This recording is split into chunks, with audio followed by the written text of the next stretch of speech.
E aí, galera, voltei agora com o nosso segundo bloco da retrospectiva de 2016 e com notícias quentes.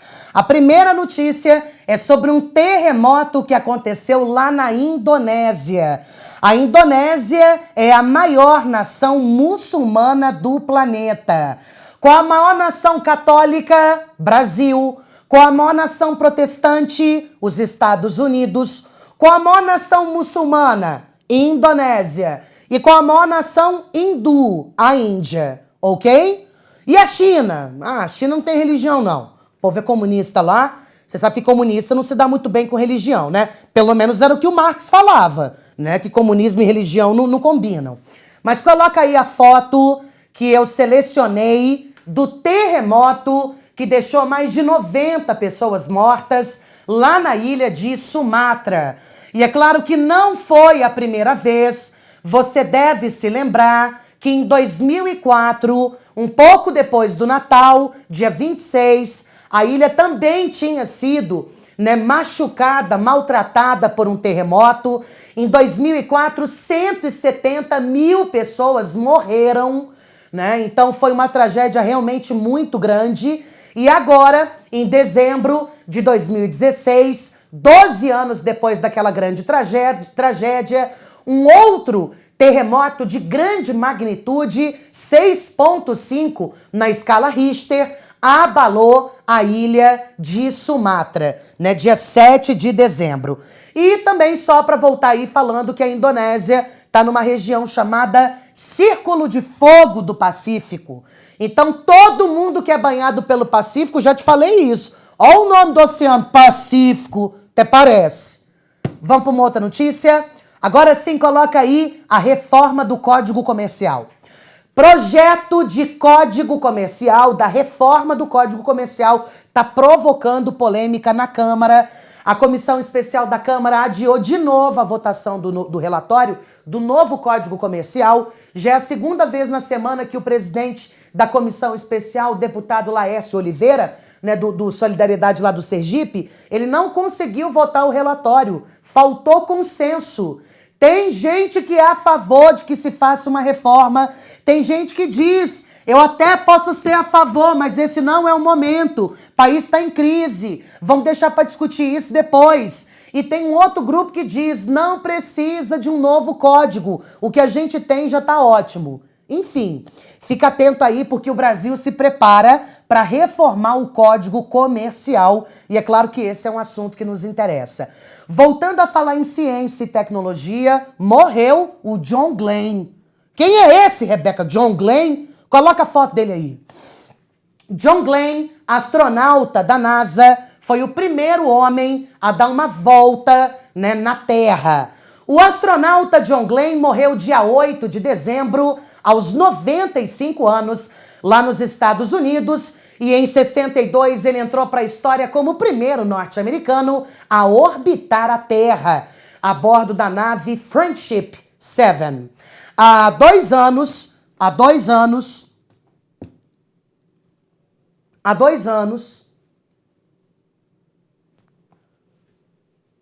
Glenn sofreu um derrame e também precisou passar por uma cirurgia para resolver um problema que ele tinha numa válvula cardíaca. Enfim, o John deixou a esposa, deixou também 2 filhos e 2 netos. Ele se tornou o primeiro astronauta dos Estados Unidos a entrar na órbita terrestre, como a gente tinha dito. Antes dele, apenas o cosmonauta da antiga União Soviética, né, já tinha feito tal. O primeiro deles foi, então, Yuri Gagarin, né, que foi a primeira pessoa a ir para a órbita. Fez em 61 o feito, quando ele completou uma volta em torno da Terra. O lançamento pegou os Estados Unidos de surpresa e aí fez a NASA acelerar os planos para colocar um americano no espaço. Em 62, ele fez o primeiro voo orbital tripulado, né, o 5º homem no espaço. E ele também, na década de 70, ele pediu demissão lá da NASA, né, se cansou da profissão de astronauta, se candidatou e ganhou aí, né, as eleições, tornou-se político e ele se elegeu aí senador em 74. Então, morre o John Glenn, um dos maiores nomes, né, um dos maiores nomes da astronomia, um dos maiores astronautas, né? Astronomia eu digo assim no sentido de ser astronauta, né? Não de ser cientista. Mas é importante também que você fique atento aí a essas informações sobre, né, o satélite, o cometa que passou, o astronauta que morreu. De repente tem uma ou outra prova com um item sobre um assunto ligado a esse conhecimento. Agora eu queria também falar para você que uma situação muito complicada é a que a presidente da Coreia do Sul, a presidente afastada, ela já foi afastada, o Congresso tem aí 6 meses para apreciar o processo de impeachment dela e tudo leva a crer que a presidente, a primeira mulher presidente da história da Coreia do Sul, ela deva ser impeachmentada. Joga ela aí, foto dela chorando, né? Presidente da Coreia do Sul é alvo de processo de impeachment. O parlamento da Coreia do Sul aprovou agora, dia 9 de dezembro, a abertura de um processo de impeachment contra a presidente Park Geun-hye, ou Park Geun-hye, né? A primeira mulher a comandar o país. Ela está envolvida num escândalo de tráfico de influência. Vamos ser sinceros, tudo isso está acontecendo por conta da melhor amiga da presidente, que além de ser melhor amiga, é também a guru. Ela usava o nome da presidente para extorquir dinheiro de grandes empresas. Lá na Coreia do Sul, isso inclusive dá cadeia e é muito provável que ela seja impeachmentada. Ela diz que ela não sabia de nada e nunca participou de nada, mas o Congresso não está muito convencido, né, da inocência dela e vai investigá-la para apurar melhor a situação e também saber por que ela não percebia tais movimentações da tal guru.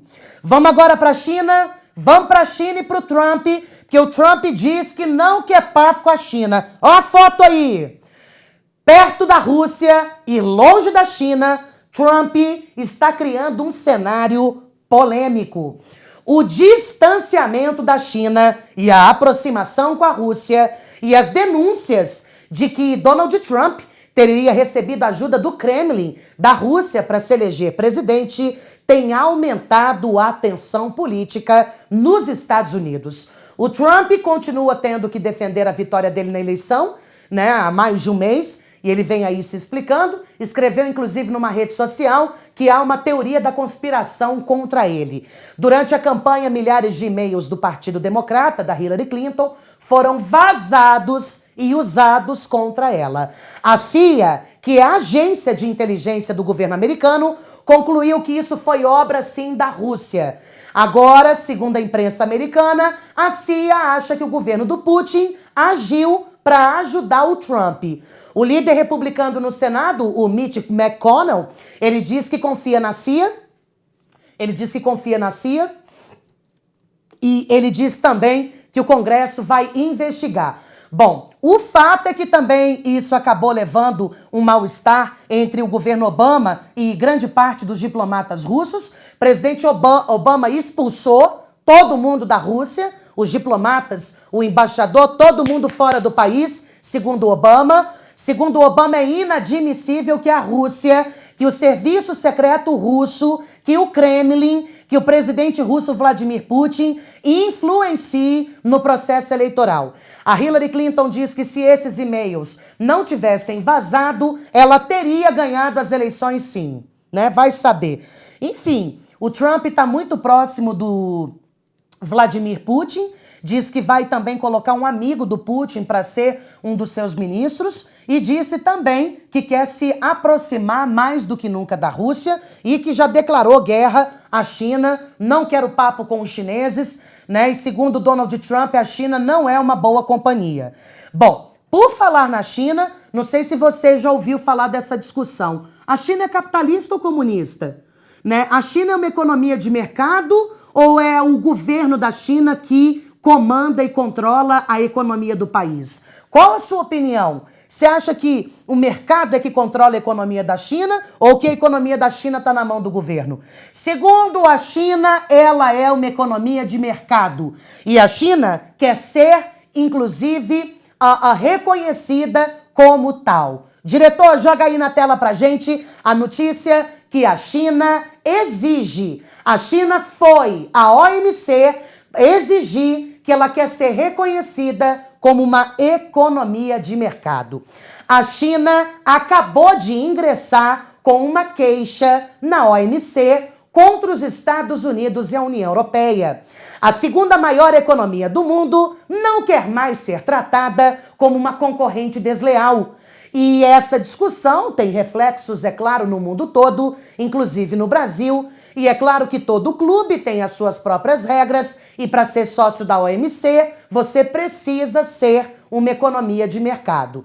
A China, né, ela vem insistindo que é uma economia de mercado. A União Europeia e os Estados Unidos vêm insistindo que a China pratica dumping, não é trumping, é dumping, né? Dumping é quando você joga o preço da mercadoria lá embaixo para quebrar, para acabar com a concorrência. Segundo a União Europeia e os Estados Unidos, é impraticável concorrer com as mercadorias chinesas. E segundo a União Europeia e os Estados Unidos, não é natural que o produto chinês seja tão barato. Isso é obra do governo, isso é artificial, diz os Estados Unidos e a União Europeia. A China diz que não é artificial coisa nenhuma. A China diz que é da natureza dela ser barata. Enfim, vai saber. Né? O que a gente vê é que a China vem cada vez mais querendo se impor, né, como uma economia de mercado capitalista ao mundo, e ela quer ser tratada como tal. O mundo diz, você não é de mercado, né? Quem manipula e quem te controla é o governo. Essa é uma discussão longa, mas como a própria reportagem diz, vai causar reflexos aí na economia do mundo todo. No governo Lula, o Brasil reconheceu a China como economia de mercado. A gente estava flertando com a China, querendo se aproximar dela para vender ali uns produtos, comprar outros. E aí, para fazer uma graça, a gente reconheceu a China como economia de mercado. A reportagem do G1 ligou lá no Ministério da Indústria e Comércio Exterior. O pessoal não quis se manifestar sobre essa briga aí da China lá na OMC. Vamos agora para uma notícia triste. Uma outra pessoa morreu agora no mês de dezembro. Importante essa pessoa para a história do Brasil. Inclusive irmão da doutora Zilda Arns, Dom Paulo Evaristo Arns, uma das maiores figuras ou lideranças religiosas do Brasil, faleceu agora em dezembro. Diretor, coloca aí na tela pra gente a foto de Dom Evaristo. Morre Dom Paulo Evaristo Arns. Ele comoveu, né? A morte dele comoveu todo mundo e também revelou aí a admiração não só de autoridades, mas de pessoas anônimas. Morreu no final de semana aí. Morreu no final da manhã do dia 14, em São Paulo, o cardeal Dom Paulo Evaristo Arns. Ele estava internado desde o dia 28 de novembro com broncopneumonia. Ele estava num hospital lá de Santa Catarina, né, no Hospital Santa Catarina. No dia 13, o estado de saúde do arcebispo emérito da Arquidiocese de São Paulo piorou bastante. Ele estava numa UTI, né, devido também a problemas renais. Dom Paulo já tinha aí 95 anos de idade, 71 anos de sacerdócio e 76 anos de vida franciscana. Ele era cardeal desde 1973, foi arcebispo metropolitano de São Paulo, né, entre a década de 70 e 90. O velório teve início aí na Catedral da Sé. O trabalho pastoral de Dom Arns foi voltado principalmente para os habitantes da periferia, para trabalhadores, para a formação de comunidades eclesiais, né, principalmente aquelas de base nos bairros, e para a defesa e promoção dos direitos humanos. Ele foi, inclusive, uma das maiores lideranças, onde, na ditadura, se colocou veementemente contra o governo ditatorial, exigia, inclusive, né, uma série de satisfações dos presidentes. Me lembro de ler um trecho, não sei aonde, que ele procurou o presidente Geisel, né, e o presidente Geisel deu um soco na mesa e disse, fora daqui! E ele olhou para o presidente Geisel e disse, não vou parar de lutar pelos direitos humanos, sou contra a tortura, né? E esse também é o papel da igreja. Então, meus sentimentos à família, né, de Dom Paulo Evaristo Arns, uma das maiores lideranças religiosas do país, se foi agora em dezembro. Vamos para uma notícia também que aqui no Brasil, para a gente até espanta. O Banco Central norte-americano elevou pela segunda vez a taxa de juros em 10 anos. Coloca aí, diretor. Banco Central americano sobe taxa de juros pela segunda vez em 10 anos. O Banco Central dos Estados Unidos, o Federal Reserve, subiu na quarta-feira, dia 14, a taxa de juros do país. Essa foi a segunda vez em 10 anos. E isso, claro, que interessa ao Brasil. Antes da eleição, o mercado via Donald Trump como um risco. Agora, ele virou o queridinho de Wall Street. A Bolsa de Nova York já subiu mais de 8% de lá para cá. Os investidores taparam os olhos para as polêmicas do Trump, como, por exemplo, esse negócio de sobretaxar produto vindo da China. E aí o Trump vem prometendo menos controle sobre os negócios. Disse que vai gastar mais em infraestrutura e disse também que vai reduzir os impostos. Tudo isso animou o mercado e o Federal Reserve, que vinha trabalhando com taxas entre 0% a 0,25%, agora já está flutuando entre 0,5% e 0,75% ao ano. Acredita-se que até o ano de 2019, a taxa de juros dos Estados Unidos poderá chegar a 3%. Né? Então, que diferença aqui da nossa, que está na casa dos 2 dígitos. Né? Lá 0,25 aumentaram para quanto? 0,5 a 0,75. Poxa, ali realmente é uma sociedade do consumo. Isso aí é altamente estimulado nos Estados Unidos, né? E a gente sabe que a capacidade produtiva deles também é de dar inveja. Tinha colocado aquela foto, joga a foto aí dela. Essa é a presidente do Banco Central dos Estados Unidos. Ela se chama Janet Yellen. Né? Janet Yellen, ela é a presidente do Banco Central dos Estados Unidos, por isso que eu selecionei essa foto dela com o Obama. Quero também dizer para você que esse mês de dezembro foi o aniversário do Papa Francisco. Ele comemorou 80 anos com moradores de rua, ok? Então, só para homenagear o Papa Francisco, tá aí a foto dele, a homenagem, e queria dizer que o Papa Francisco é um dos maiores críticos do consumismo e também do capitalismo selvagem. Segundo o Papa, o consumismo acaba, né, com valores nobres, como, por exemplo, solidariedade, amizade, fraternidade, e o consumismo também leva à exaustão dos recursos naturais. São todas palavras do Papa jesuíta, o Papa Francisco. Vamos para uma notícia também que chocou dezembro. Um caminhão invadiu um mercado de Natal lá em Berlim, matou 12 pessoas, feriu mais de 50 e deixou a Alemanha inteira atônita. E aí muita gente se pergunta, por que quando acontece um negócio desse na Europa, o mundo inteiro fica atônito e quando acontece no Iraque, no Paquistão, ninguém fica? É porque o mundo gira em torno da Europa, do Japão, de Israel e dos Estados Unidos. É porque os países exercem graus de importância.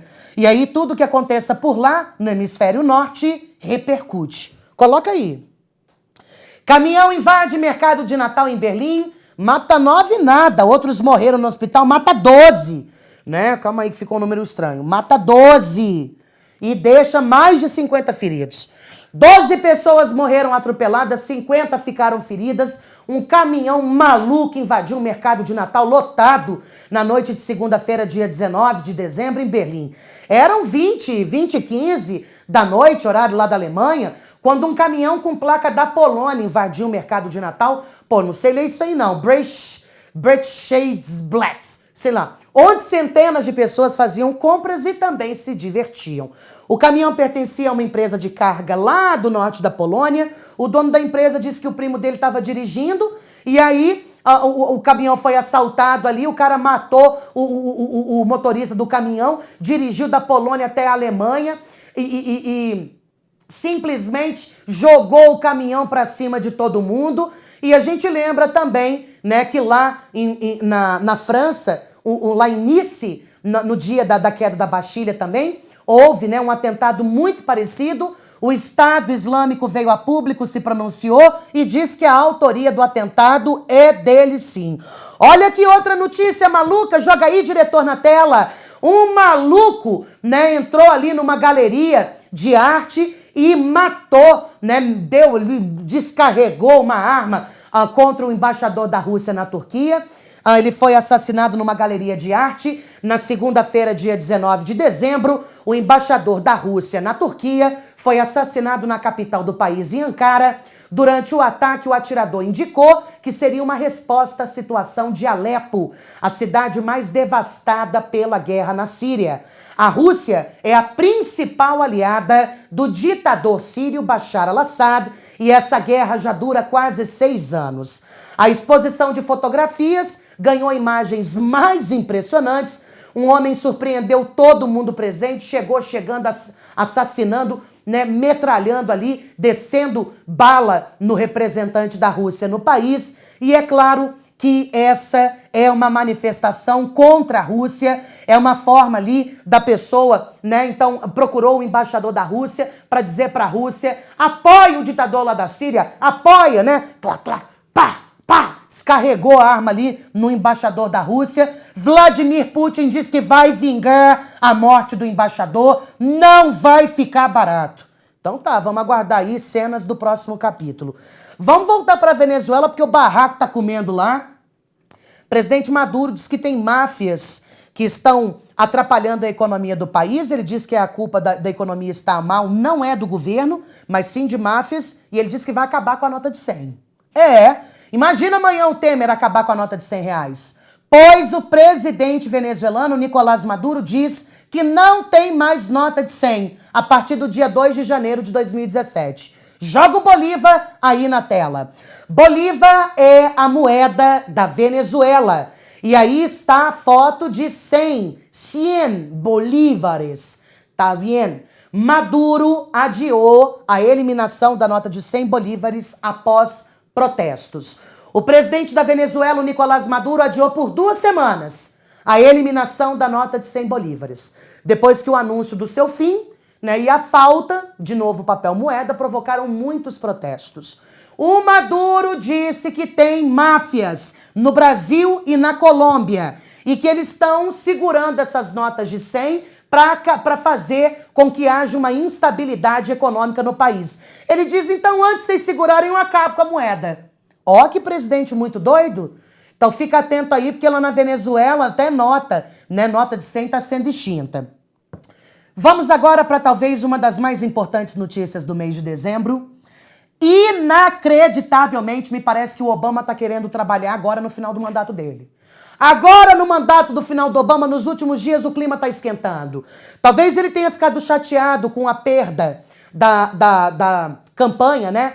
A Hillary Clinton acabou perdendo as eleições e eu acho que ele chamou um pouco para si, né, a culpa. Não é a culpa, mas um pouco da responsabilidade, né, por conta aí da derrota da Hillary Clinton nas eleições de novembro. E aí, presidente Obama expulsou diplomata russo e também lá na ONU, quando a ONU foi alfinetar Israel, os Estados Unidos sempre ficavam do lado de Israel. Dessa vez, o Obama se calou. E é claro que ele se calou como resposta, né, de que não está contente também com o primeiro-ministro de Israel, o Bibi. O Bibi, o Benjamin Netanyahu. Coloca a foto do Bibi aí, diretor. ONU exige de Israel o fim de novos assentamentos na Cisjordânia. Então, aqui está Israel, vamos supor, né? Israel é quase triângulo. Não, vamos fazer melhor aqui. Israel é mais ou menos assim. Aqui está a faixa de Gaza. Se bem que o desenho podia ser melhor. Né? Fazer assim. Aqui está a faixa de Gaza e aqui está a Cisjordânia. A faixa de Gaza e a Cisjordânia são os territórios onde os palestinos moram, tá? Lá em Israel. Então aqui é Israel e essa região que eu estou colorindo é a região onde os palestinos moram, beleza? Esse foi um acordo que foi feito na década de 90 que os palestinos morariam aqui. Esses 2 territórios que eu estou pintando de vermelho são de Israel, mas quem mora lá são os palestinos. Foi Israel, inclusive, que concordou com isso. Só que o que está acontecendo no governo do Bibi? O Bibi está construindo um monte de casa nos territórios palestinos e mandando famílias judias irem morar lá. Então a ONU chamou na chincha o Bibi. Falou, o que é isso, cara? Tem um acordo que o território lá é deles, ou pelo menos o território é administrado e eles moram lá. Então você tem uma casa e você cedeu para uma pessoa. Quem é você para pegar uma casa, um quarto na casa da pessoa e colocar outra pessoa para morar? Foi você que cedeu a casa para ela? Respeita, rapaz. Então não é bem assim, não. Tá? E os Estados Unidos sempre ficaram do lado de Israel. Agora o Obama se posicionou. Vamos para a reportagem. Joga aí, diretor. O Conselho de Segurança da ONU aprovou dia 23 de dezembro uma resolução que exige que Israel ponha fim às construções de assentamentos em territórios palestinos lá na Cisjordânia.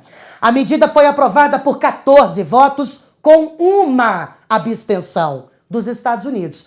Tradicionalmente, os americanos usam seu poder de veto para barrar qualquer resolução contra Israel. Pois dessa vez, o Obama mudou de ideia. O Obama não fez nada. Pelo contrário, permitiu que a ONU colocasse o dedo na cara de Israel.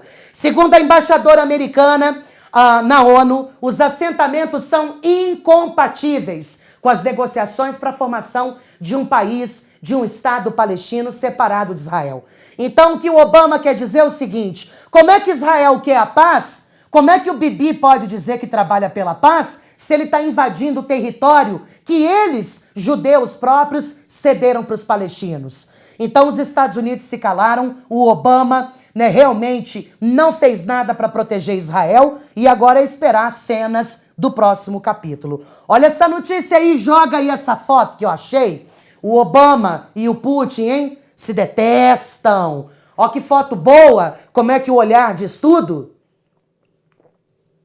Obama expulsa 35 diplomatas russos por suposta interferência na eleição dos Estados Unidos.